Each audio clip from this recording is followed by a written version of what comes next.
अस्सलामु अलैकुम वरहमतुल्लाहि वबरकातुहू। मेरे मुअज़्ज़ज़ सामईन, हर इंसान ये चाहता है कि वो रोज़े क़यामत अल्लाह की रहमत का तलबगार बन जाए। अल्लाह उस पर अपना करम फरमाए, उसे जन्नत में दाखिल करे। जब हम ये चाहते हैं कि जन्नत हमें मिले, अल्लाह भी राज़ी हो, अल्लाह की रहमत भी मिले, नबी करीम सल्लल्लाहु अलैहि वसल्लम का पड़ोस भी जन्नत में मिले, तो फिर हमें भी दुनिया में रहते हुए कुछ काम ऐसे कर लेने चाहिए जो अल्लाह को महबूब हैं। आओ ये जानने की कोशिश करते हैं इस वीडियो में कि अल्लाह को कौन से काम आपके ज़्यादा पसंदीदा हैं। नबी करीम सल्लल्लाहु अलैहि वसल्लम ने फरमाया, आधा ईमान सब्र से ही मुकम्मल हो जाता है।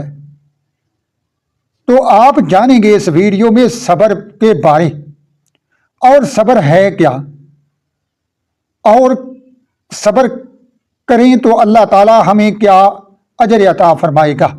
पहले कुरान पाक की इस आयत को मुलाहजा फरमाएं।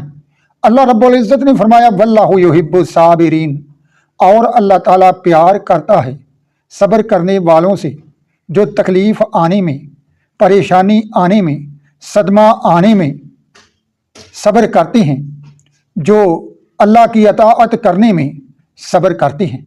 सब्र की कई अक़साम हैं, उनमें से एक किस्म ये है कि अल्लाह की अताअत पर सब्र किया जाए। दूसरी ये हराम कामों से परहेज़ किया जाए। तीसरी ये कि मुसीबत आने पर सब्र किया जाए। चौथी ये कि सदमा मिले तो उस पर सब्र किया जाए। तो मुअज़्ज़ज़ सामईन, आपने जाना कि सब्र करने से अल्लाह रब्बुल इज़्ज़त की खुशनुदी, अल्लाह की रहमत मिलती है।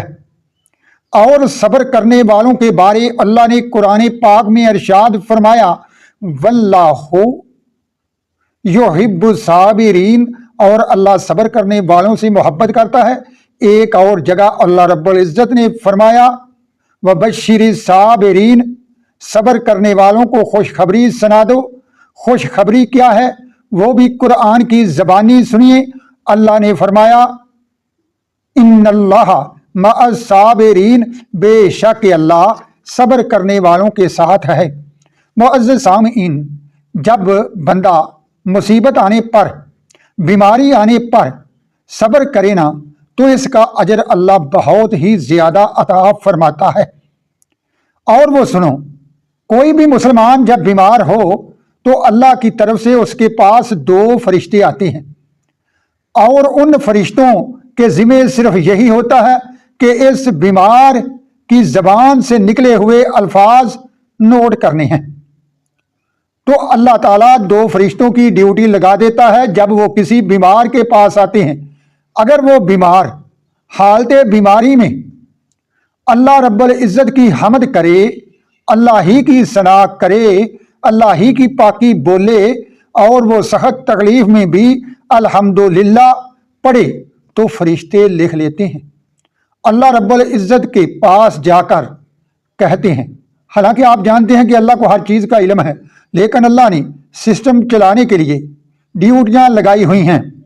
तो वो फरिश्ते जब अल्लाह को बताते हैं तो परवरदिगारे आलम कहता है, मेरा ये बंदा जिसने हालत बीमारी में मुझे ही याद रखा और बीमारी में भी मेरी ही तारीफ और हमद करता रहा, तो इस बंदे ने मुझ पर अपना हक कायम कर लिया।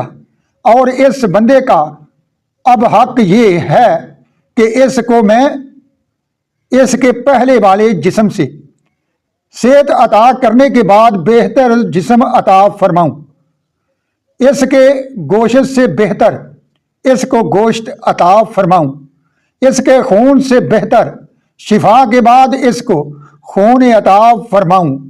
और अगर इसकी मुद्दत पूरी हो गई है, टाइम पूरा हो गया है, तो मरने के बाद اس بندے نے حق قائم کر لیا کہ میں اسے جنت میں داخل فرماؤں۔ معزز سامعین، صبر کرنے سے اللہ رب العزت کی رحمت تو ملتی ہی ملتی ہے، اللہ کی رضا تو ملتی ہی ملتی ہے، لیکن بندہ اور بھی بہت زیادہ فوائد کا حقدار بن جاتا ہے۔ صبر کرنا اگرچہ بہت مشکل ہے، لیکن اگر ہم صبر کریں تو انعام بھی بہت بڑا اللہ کی پاک بارگاہ سے ملے گا۔ تو اللہ آپ سب کو مصیبت آنے پر صبر کرنے کی توفیق عطا فرمائے۔ تو اس چینل کو سبسکرائب ضرور کریں اور ویڈیو شیئر بھی کیا کریں، لائک بھی کیا کریں۔ اللہ تعالیٰ آپ کو جزائے خیر عطا فرمائے۔ آمین ثم آمین۔ صلی اللہ علیہ وآلہ وسلم۔